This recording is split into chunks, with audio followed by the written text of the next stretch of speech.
Welcome to Business Concern. The topic, be careful whom you like. Think about what people do that ticks you off. People who whine, people who are critical, people who always have a problem, people who do not get with the program. Doesn't it irk you when there is some smartass who asks, why are we doing this?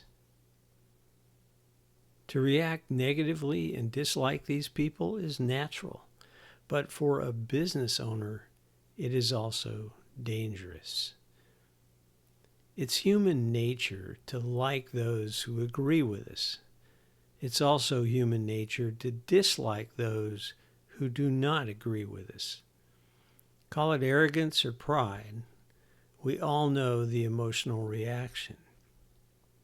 Those business owners who can get past this emotional reaction and evaluate the differing opinions they encounter often find their perception of reality altered and the decisions they make becoming better. This trait of humility is one of the most important leadership qualities.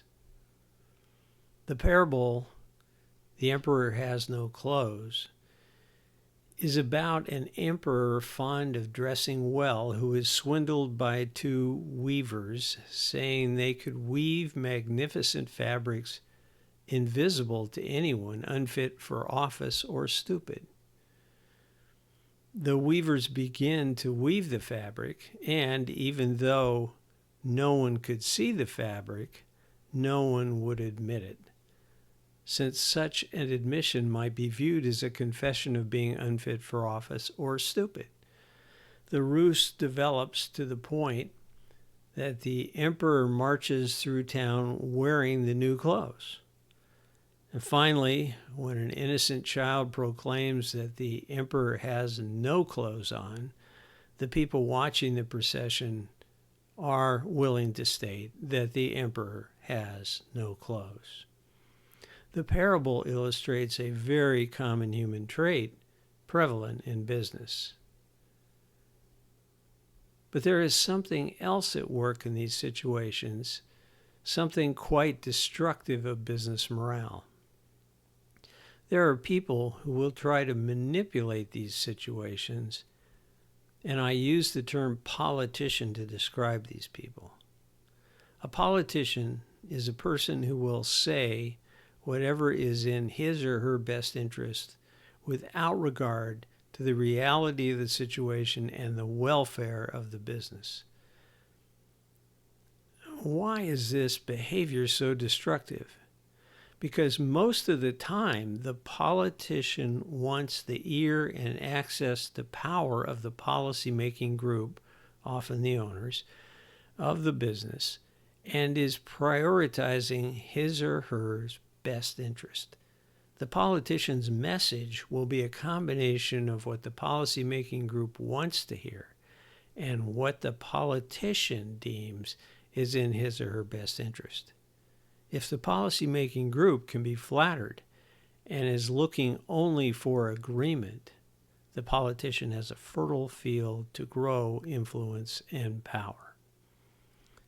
A policy-making group that responds to the counsel of people liked by members of the group may be succumbing to the influence of politicians.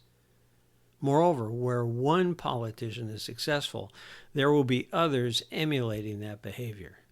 Honest employees will feel undercut where politicians are rewarded for their behavior. Dealing with reality is not pleasant. But people who tell you what you do not want to hear are not your enemy and should not be disliked for that reason. Their interaction through conversation and discussion should be encouraged, not discouraged.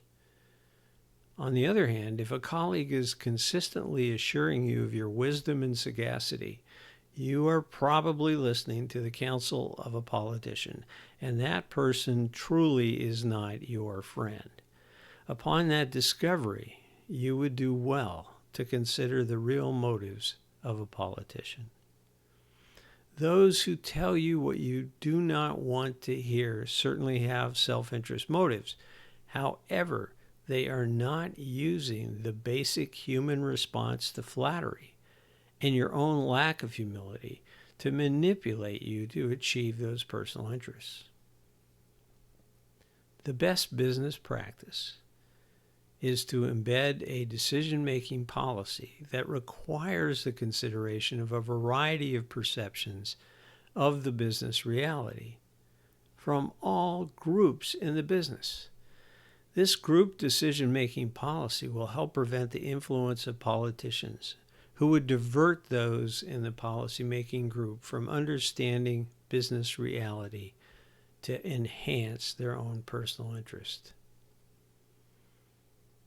My name is Rick Rebusel. I'm Principal Consultant of Business Transition Consulting.